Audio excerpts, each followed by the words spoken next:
초기에 국방부로부터 이런 중대한 사안에 제대로 보고를 받지 못했다 하는 것이 어떤 의미인지 잘 아실 것 같은데, 이 의미를 좀 해석해 주십시오. 이게 어떤 일로 받아들여야 됩니까? 지금 전임 정부에서 임명된 국방장관이지만 아직 사표가 수리되지 않고 후임자가 새로 취임을 하지 않았기 때문에 그 한명구 국방장관이 문재인 대통령 주재하는 국무회의에 참석하는 국무위원 아닙니까? 그렇죠. 그러면은 그리고 장관은 대한민국 정부의 장관이고 국무위원이지 박근혜 정권의 국무위원이나 무슨 문재인 정권의 국무위원 이렇게 성격 규정이 되질 않아요. 그렇죠. 예. 그러니까 대통령의 지휘를 받아서 자기 분야의 국사를 처리해 나가는 국무위원이 대통령의 이런 중대 사안을 보고하자는 것은 일종의 직무유기고 나가서는 새 대통령의 본의를 인정하지 않는다고 그럴까. 새 대통령을 무시하는. 제가 어저께 어떤 다른 데서는 능멸이라는 단어를 썼는데 능멸. 이거는 심각한 국기문란입니다. 자기 책무를 다 하지 않았고 이건 문제가 그냥 단순하게 무슨 조사나 하고 지나갈 일은 아닌 것 같아요. 굉장히 중대한 사안으로 보시는 건데 과거에 이런 일이 다시 일어나면 절대 안 되니까. 그렇죠. 예. 과거에 이런 비슷한 사례라고 할 만한 것이 있었나요? 혹시 기억하시기에? 저는 제가 과문한 탓인지 모르지만 예. 1948년 대한민국 정부 수립에 이런 일은 처음인 것 같은데요. 이렇게 사소한 무슨 예산 집행 문제라든지 이런 거란 몰라도 예. 이건 국가 안보와 관련된 사안 아닙니까? 네네.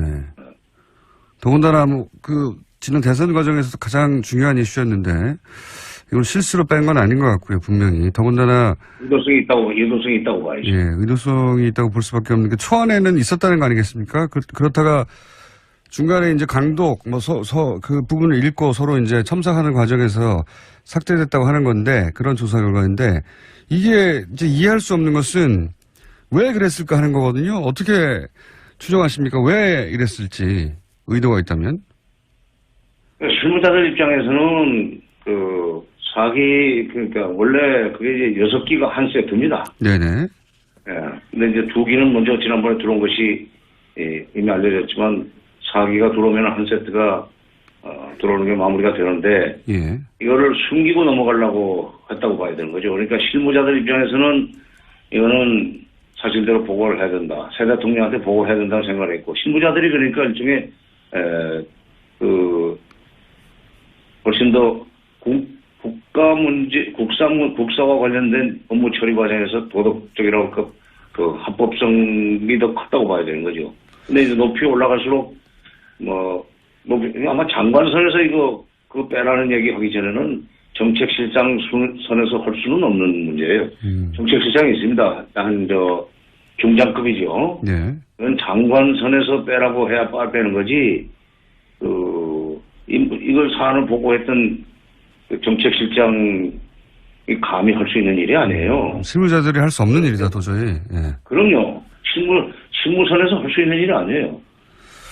그렇다면 군 최고 2층에서 보고 내용을 실무자들은 넣어야 된다고 당연히 판단했던 걸 의도적으로 뺐다면 그 의도는 뭘까요? 무슨 의도에서 그랬을까요? 그러니까 보고하지 않고 나중에 자기도 이제 물러나고 지금 현 국방장관도 물러나고 새 장관 들어온 뒤에 이제 사실이 밝혀진다 한들 예. 이게 기정사실화 되는 거죠. 그렇게 되면. 예. 그러니까 사드 배치를 차기 정부로 넘기라고 했던 문재인 후보 지금 이제 대통령 당선됐습니다만 예. 더불어민주당과 문재인 후보 측의 입장을 생각할 때 이게 지금 중간에 보고해놓으면 현 단계에서 중단된다. 그러니까 이것이 국회로 넘어가거나 또는 국민적 논의의 대상이 되기 전에 공식적으로 되기 전에 그냥 기정사실화 해버리자는 그런 소위 은밀한 계획을 가지고 국가안보실장과 그다음에 국방부 장관, 전번 김관진 국방부실장과 안보실장과 한민구 국방장관이 짜고 이런 짓을 했다고 저는 봅니다. 아마 권한대행한테 보고가 되지 않았나 하는 생각에 권한대행한테 보고하지 않고 그지는 않았을 거예요. 그럼 이건 어떻게 보십니까? 이제 그런 일이 있다는 걸 대충 파악하고 정의용 국가안보실장이 사드 사기가 들어왔다면서요 하고 이제 주무장관인 한민구 장관에게 물었더니 장관이 그런 게 있었습니까? 라고 반문을 했다는데 이렇게 반문하기는 굉장히 어렵지 않습니까? 무슨 일이 있었다고 보시는 겁니까? 이 대화에. 이게 아까 조금 전에 얘기했지만은 기정사실화 시키려고 하다 보니까 예. 시치미를 뗀 거죠. 시치미. 시치미 떼려고 그런 거죠. 시치미 뗀 거죠. 그래요? 그런 일이 있었어요? 난 몰랐는데. 이게 시치미 떼고 시간 지나면은 굳어진다는 계산에서 면전에서 그런 거죠. 이건 도덕적인 문제까지 있어요. 이렇게 되면은 요즘 지금 국무위원 후보자들 뭐 도덕성 검증하는 차원에서 위장 전입이다 뭐다 세금 탈루다 전부 문제 삼는데 이게 앞으로는 과거에 이런 시침이 뗀 적이 있는지도 한번 조사할 필요가 있을 것 같아요. 이건 어떻게 이런 성동격수도 유만보덕이지 이럴 수 있습니까? 그러니까 엉뚱한 데 쳐다보게 만들고는 그 사이 일 해치워버린 게 성동격수 아니에요? 이건 고약한 시침이에요. 대한민국 청와대를 상대로 대한민국 국방부 장관이 그렇게 했다는 게 이제 있을 수가 없는 일인데 너무 희한한 일이 벌어져서. 그러니까 지금 현재 청와대 그 국가안보실장은 대통령의 대리인입니다. 그렇잖아요? 대통령의 최측근 참모고 거기에다 대고 이런 시치미를 뗐다는 얘기는 대통령한테도 대해서도 시치미를 뗄 수 있는 사람이라고 봐요. 아마 대통령이 직접 질문했어도 시치미를 뗐을 겁니다. 근데 이제 시치미 한번 떼놓고 대통령도 문재인 대통령도 여러 군데 체크를 해본 뒤에 질문하니까 거기서는 뭐라고 답변했는지 모르겠는데 거기서 지인이 했던 말이죠. 그러니까 충격적이라고 문 대통령이 코멘트를 하고 조사를 지시했다고 그러니까 거기서 시침을 안 뗀 것 같지만 이거 28일 날 안보실장한테 시침이 뗀 것은 이건 참 이게 뭐라고 얘기를 해야 될지 모르겠어요. 뭐 처음 말씀대로 하자면 1948년 이후 처음 있는 일이라고 지금 하시니까 아니면 일반적인 그냥 작은 기업에서도 이렇지는 않죠. 이건 도저히 저도 이해가 안 가서 도대체 국무위원을 직접 하신 분에게. 정권이 바뀐 뒤에 새 장관이 들어설 때까지는 전임 정권의 장관들이 그대로 그 자리에 앉아 있습니다. 가령 김대중 정부 초에 이른바 그때는 적대적 정권 교체인데 그때 김영삼 정부 때 임명된 장관들이 그대로 있었지만 그 장관들이 새 대통령을 깍듯이 국가 원수로 모시고 자기 소관 업무와 관련해서 보고할 일 있으면 보고하고 그렇게 했죠. 노무현 대통령이 들어서서 김대중 정부의 그 장관들이 그대로 그 임장을 올 때까지 이 자리에 있었지만은 뭐 국무회의 참석하고 보고할 것 있으면 보고했는데 이번에는 참 진짜 건국 이래 초유의 사태가 일어난 거예요. 참. 예를 들어서 노무현 대통령으로부터 이명박 대통령으로 넘어가는 그 시기에 기준으로 비춰보자면 그럴 때 이런 일이 유사한 일이라도 있었나요? 그때도 마찬가지로.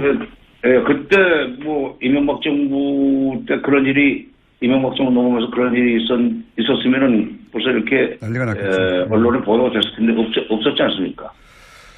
자, 이건 너무 황당한 일이라 기가 막히다는 말씀만 계속 반복하고 있는데 저도 그렇고 국민들도 그럴 것 같습니다.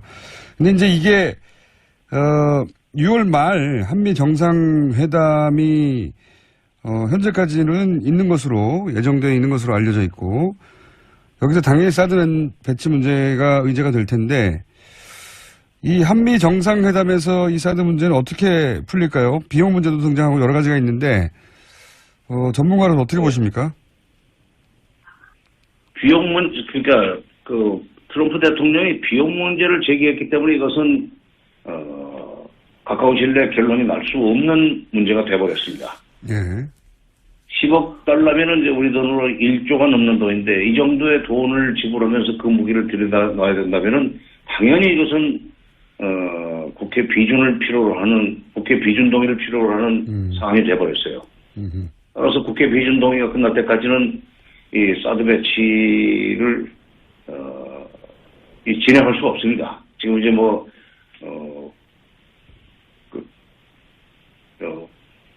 여러 가지 기계들을 들여다놨다고 하지만 배치를 계속할 수도 없고 운영은 더더구나 할 수 없고 이렇게 돼 있어서 시간이 걸리는 문제고 정상회담에서 미국에서는 아마 이제 비용 문제 제기하겠지만 비용 문제는 비용 문제대로 협상을 해 나가고 네. 이걸 줄 것이니만 그다음에 그건 비용 문제에 대해서 결론을 내려면은 국회 비준을 받아야 되기 때문에 그때까지 기다려달라고 얘기를 할 수 있죠. 왜냐하면 우리도 이제 국법의 그 헌법과 법 절차에 따라서 여러 가지 국가 안보 문제를 처리해 나가지 않습니까? 미국도 마찬가지고. 그러니까 미국도 법치주의 국가고 민주주의 국가인 만큼 그리고 우리도 그런 만큼 이거는 우리 국내 법적 절차가 끝날 때까지는 기다려달라고 하는 식으로 물러나야죠.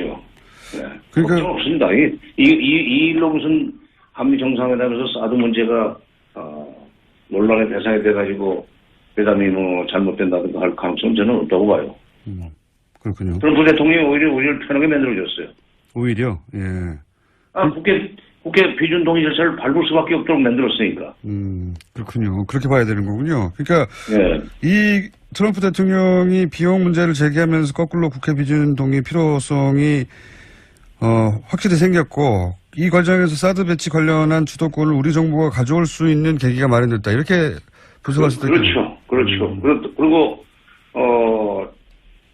30일인가 미 국방부가 그동안에 한미 간에는 사드 배치 문제가 아주 투명하게 협의가 되고 진행이 됐다고 발표를 하지 않았어요? 네.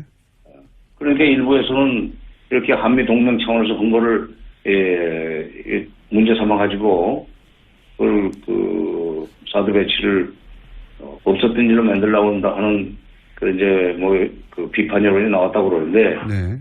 한미 간에 투명하게 진행됐으면 그만큼 국내에서도 국방부와 청와대 사이 또는 한민구 장관과 문재인 대통령 사이에 투명하게 일이 됐어야죠. 한미 간에만 투명하고 국내적으로는 투명하지 않고 얼버무리고 시침이 떼고 성동격선하고 이건 곤란한 일이죠. 이게 보건 누락이 한미 동맹에 영향을 미치지 않겠냐라고 이제 지적도 있는데. 그렇죠. 예. 장관님은 한미 간에는 이루어진 일이라 하더라도 국내에서 보고 내용이 누락된 것은 국내 문제이기 때문에 이건 별개의 문제다 이렇게 봐야 된다는 거죠. 그렇죠. 그러니까 미국에서 만약 이거 투명하게 진행된 문제고 동맹의 문제인데 이걸 왜 국내 정치 문제화하는가에 대해서는 우리가 아까 조금 전에 말씀드린 대로 그 논리로 그쪽을 반박해 줘야 돼요. 이거는 이미 이건 국기문란의 행위가 됐기 때문에 이거는 조사하고 처리할 것은 처리하고 또 국회 비준 동의 절차도 받고 해야 되는 문제가 있으니까 이거 일거에 해결하려고 하지 말고 좀 기다려달라. 알겠습니다. 역설적으로 이제 10억 불 그 트럼프 대통령의 비용 문제 제기라든가 아니면 지금 내부 국기문란 문제가 오히려 우리한테 사드 배치에 관련된 주도권을 쥐고 시간을 가지면서 미국과 중국 사이의 문제를 해결해 나가는 이렇게 좋은 계기가 됐다고 볼 수도 있겠군요. 잘 활용하면. 근데 이제 문재인 정부의 외교안보팀이 이걸 잘 활용을 해야죠. 알겠습니다. 그런 점에서 이제 앞으로 외교부 장관, 국방부 장관 또는 남북 관계에도 영향을 주는 거기 때문에 통일부 장관, 문재인 정부의 외교안보팀, 청와대 국가안보실장 이렇게 해서 국정원까지 포함해가지고 한 5분이 정말 팀워크를 이루어가지고 모든 지혜를 짜내서 대통령을 잘 보필하면은 우리 김총수 말씀하신 대로 이 문제에 관해서 우리가 오히려 주도권을 행사할 수 있는 여지가 큽니다. 알겠습니다. 그런데 이제 이런 일이 벌어지는 과정 중에도 이제 정부 출범 초기부터 북한이 계속 미사일을 쏘고 있습니다. 네. 여기에 대해서 이제 여러 의견들이 분분한데 북한 문제에 관한은 국내 최고 전문가로서 북한은 왜 이렇게 미사일을 문재인 정부 출범 초기부터 쏘고 있는 건지 어떻게 해석하십니까? 문재인 정부 출범에 3번 쐈습니다. 4일, 11일, 14일, 21일, 29일. 예. 3번을 쐈는데, 트럼프 정부 출범 이후에는 지금 9번째예요. 예. 그러니까, 우리한테 3번, 문재인 정부 출범 이후 3번, 트럼프 정부 이후에 9번인데, 그러니까 이번에 쏜 미사일의 여러 가지 재원으로 봐서 무슨 얘기냐면 사거리가 예. 괌이나 하와이까지 도달할 수 있는 정도의 사거리라는 점. 네네. 그다음에 고체 연료를 썼다는 것은 지금 장거리로 간다는 얘기입니다. 예. 액체 연료가 아니고 이동 발사대를 썼다는 얘기는 기습성을 키운다는 얘기입니다. 예. 이것은 남한을 상대로 하려면 300km짜리도 길어요. 그렇죠. 예. 그래서 수도권을 공격한다든지 할 때는 300km도 길어요. 500km도 신의주까지 올라가서 때려도 서울보다 훨씬 남쪽으로 신의주에서 개성까지가 200km, 개성에서 서울까지 200km니까 신의주까지 끌고 올라가서 쏘아도 서울보다 더 남쪽으로 떨어지는 게 500km인데 이게 3,000km, 4,000km 나가는 미사일, 그다음에 고체 연료, 이동식 발사대, 이건 미국을 겨냥해서 지금 하는 짓이에요. 그리고 북한이 지금까지 9번 미사일을 쏘는 동안에 미국의 대북 정책이 점점점 좀 부드러워졌습니다. 저도 선제 타격도 하겠다고 했는데 최근에 와서는 북핵 문제를 해결하기 위해서 미북 정상회담도 할 수 있다는 얘기를 트럼프 대통령이 직접 했어요. 제가 그 대목이 진짜 궁금해서 제가 여쭤보고 싶은 건데 네. 원래 트럼프 대통령의 대북 강경 메시지가 오히려 이 미사일 쏘는 기간 동안 계속해서 더 유화적으로 변해갔지 않습니까? 정반대로 미사일을 쏘는데 이게 어떻게 된 역학관계인지 그게 궁금합니다. 왜 미국 간의 이 협상이라고 그럴까 대화의 역사를 되돌아보면 예. 북한이 벼랑 끝 전술을 쓰면 쓸수록 미국은 오히려 몸이 달아가지고 북한을 달리려고 하는 그런 이 정책을 취했었습니다. 과거의 전례가. 예. 북핵 문제 94년 북핵 문제 발생 이후에 북한은 그동안에 그런 벼랑 끝 전술을 통해서 미국 간의 직접 협상을 끌어냈던 성공의 추억을 가지고 있어요. 예. 오히려 도발을 더 강하게 할수록 미국이 더 몸이 달아가지고 직접 비공개 접촉을 하자고 제안한다든지 아니면은 이렇게 너무 강경하게 우리가 나간다면은 북한이 더 세게 나갈 거고 그렇게 되면은 미국의 이 국제정치적 위상이 떨어진다. 이렇게 계산하고 다가오려고 북한은 계산하고 있는 거죠. 그러니까 그리고 실제로 트럼프 정부 출범 이후에 지금 1월 7일인가 출범했으니까 그 이후에 1월 달에 출범했으니까 지금 한 4개월, 한 5개월도 채 안 되는 동안에 엄청난 변화를 했어요. 정상회담을 김정은과 트럼프가 직접 만나겠다는 얘기까지 했으니까. 그렇죠. 예. 지금 북한은 남쪽의 문재인 정부를 상대로 해서 떠보기 무슨 기싸움 이런 것을 하는 것이 아니고 이런 미사일 발사를 계속 할수록 그리고 거리가 늘어날수록 그다음에 기술적으로 진보가 이루어졌다는 것이 객관적으로 확인되면 확인될수록 미국 간의 협상 시간은 가까워진다. 그 시간을 앞당기기 위해서도 도발을 앞으로 더 자주 할 겁니다. 그렇군요. 그러니까 북한 입장에서는 북미회담의 의지가 미국에 있는 것으로 보고 의지가 있다고 보고 그렇다면은 우리 미사일의 성능이 이렇게 점점 좋아지고 있으니까 우리 존재를 무시하지 말고 빨리빨리 하자. 그렇죠. 예, 그런 메시지라는 거죠. 예, 미국에 보내는. 그렇죠. 그러니까 미사일 거리가 늘어나도 미국이 몸달아가고 지난번에 2006년에 핵실험 하자마자 바로 북한을 제3국으로 불러냈거든요. 비밀리에. 그래서 왜 이러냐 진짜. 이거 진짜 이런 식으로 하면은 앞으로 미국 관계는 존나 없다. 그래서 이제 해달라는 거 해줄 테니 일단 협상부터 시작하자. 그래서 대충 원계를 짜가지고 그 이듬해 2월 13일 날 베이징에서 육자들이 만나가지고 이른바 육자회담 2.13 합의라는 걸 만들어냈는데 북한은 그러니까 선미복대와 나머지 육자가 됐건 사자가 됐건 또는 남한도 넣어주는 것도 가능하다는 그런 식의 계산을 하고 있죠. 우리 정부 또는 문재인 정부를 상대로 해서 남한을 상대로 해서 쏘는 거라고 보는 것은 착각이에요. 그렇군요. 그러니까 북한이 오랫동안 미국이 원해왔던 건 사실 좀 단순하죠. 미국이 북한을 멸망시키려고 하지 말고 우리 존재를 인정해달라. 그러기 위해서 평화협정 맺고 뭐 이런 거 아니겠습니까? 우리 인정해달라고. 그렇죠. 그러니까 9번 싸운 동안에 미국이 어디까지 얘기했냐면 선제 타격은 물론 안 하고 김정은 체제 붕괴까지도 우리는 안 하겠다. 안 시키겠다라는 얘기를 하게 만들지 않았어요. 그러니까 그러면 선제 타격 안 하고 김정은 체제 붕괴를 지도하지 않겠다. 그리고 북핵 문제를 풀기 위해서라면은 트럼프가 김정은과도 만날 수 있다는 얘기까지 끌어냈으니 그 시간을 앞당기기 위해서 이제 우리는 맘 놓고 미국으로부터 군사적 공격을 받지 않고 협상으로 갈 수 있고 협상을 통해서 평화협정 같은 것을 받아낼 수 있다고 지금 아마 속으로는 쾌재를 부르고 있을 겁니다.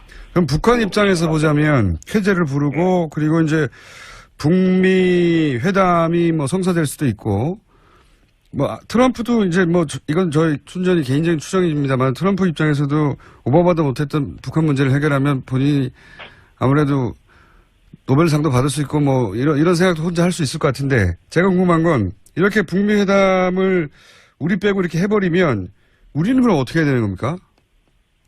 이제 이른바 코리아 패싱 옛날 용어로 쓴다면 통미봉남인데 요즘은 영어로 돼요. 코리아 패싱이라고 한국 제끼고 하는 거.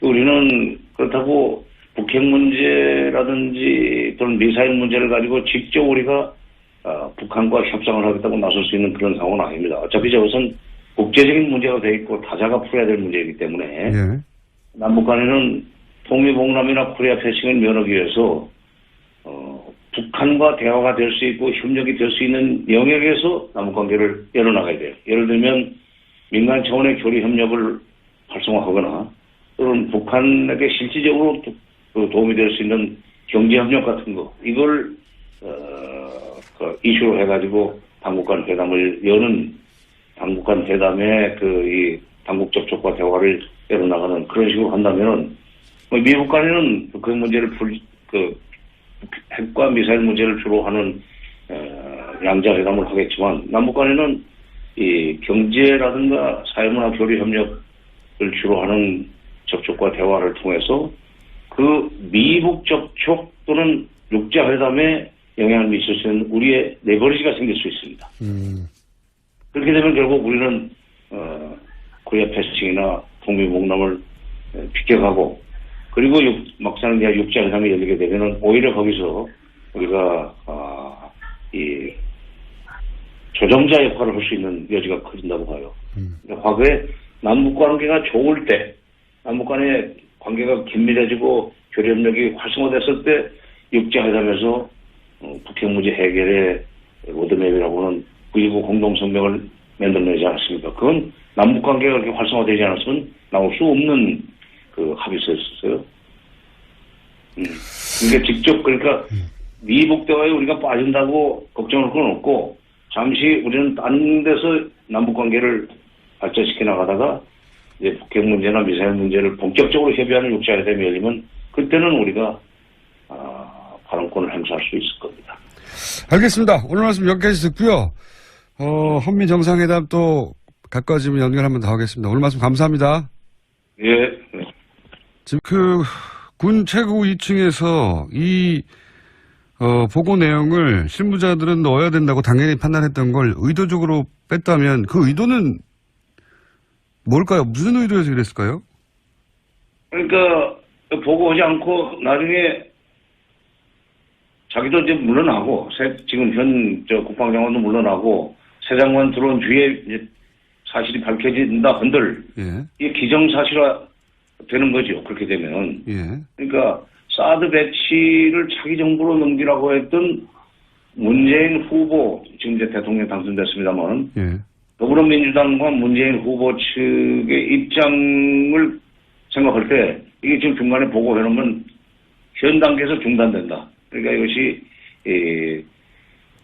그 국회로 넘어가거나 또는 국민적 논의의 대상이 되기 전에, 공식적으로 되기 전에 그냥 기정사실화 해버리자는 그런, 소위 은밀한 계획을 가지고 국가안보실장과 그다음에 국방부 장관, 전번 김관진 국방부실장과 안보실장과 한민구 국방장관이 짜고 이런 짓을 했다고 저는 봅니다. 아마 권한대행한테 보고가 되지 않았나 하는 생각에 권한대행한테 보고하지 않고 그지는 않았을 거예요. 그럼 이건 어떻게 보십니까? 이제 그런 일이 있다는 걸 대충 파악하고 정의용 국가안보실장이 사드 사기가 들어왔다면서요 하고 이제 주무장관인 한민구 장관에게 물었더니 장관이 그런 게 있었습니까? 라고 반문을 했다는데 이렇게 반문하기는 굉장히 어렵지 않습니까?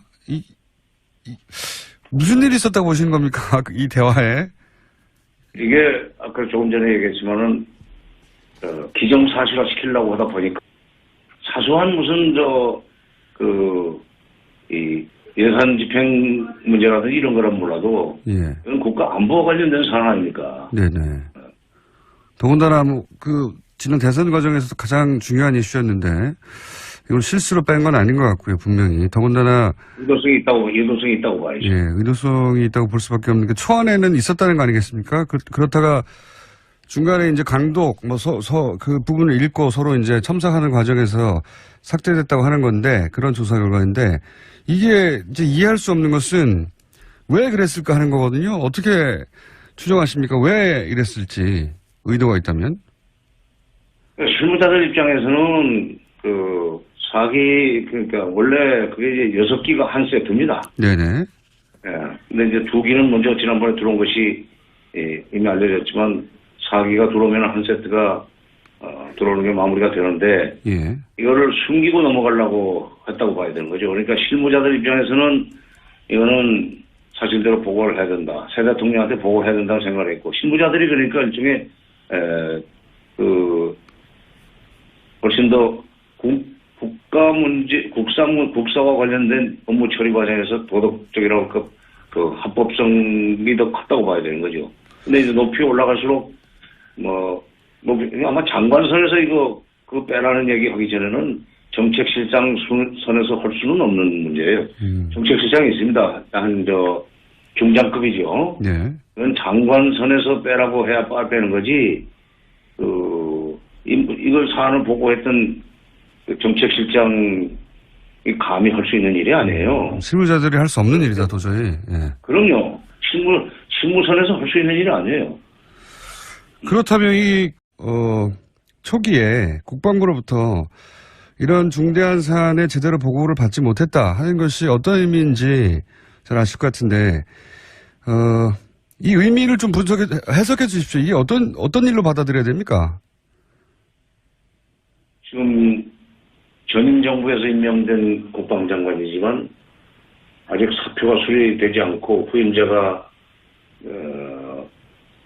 새로 취임을 하지 않았기 때문에 그 한민구 국방장관이 문재인 대통령 주재하는 국무회의에 참석하는 국무위원 아닙니까? 그렇죠. 그리고 장관은 대한민국 정부의 장관이고 국무위원이지 박근혜 정권의 국무위원이나 무슨 문재인 정권의 국무위원 이렇게 성격 규정이 되질 않아요. 그렇죠. 예. 그러니까 대통령의 지휘를 받아서 자기 분야의 국사를 처리해 나가는 국무위원이 대통령의 이런 중대 사안을 보고하지 않은 것은 일종의 직무유기고 나가서는 새 대통령의 본의를 인정하지 않는다고 그럴까. 새 대통령을 무시하는. 제가 어저께 어떤 다른 데서는 능멸이라는 단어를 썼는데 능멸. 이거는 심각한 국기문란입니다. 자기 책무를 다 하지 않았고 이건 문제가 그냥 단순하게 무슨 조사나 하고 지나갈 일은 아닌 것 같아요. 굉장히 중대한 사안으로 보시는 건데 과거에 이런 일이 다시 일어나면 절대 안 되니까. 그렇죠. 예. 과거에 이런 사례, 비슷한 사례라고 할 만한 것이 있었나요? 혹시 기억하시기에? 저는 제가 과문한 탓인지 모르지만 예. 1948년 그 대한민국 정부 수립 이후에 이런 일은 처음인 것 같은데요. 이렇게 1948년 이후 처음 있는 일이라고 지금 하시니까. 아니면 일반적인 그냥 작은 기업에서도 이렇지는 않죠. 이건 도저히 저도 이해가 안 가서 도대체.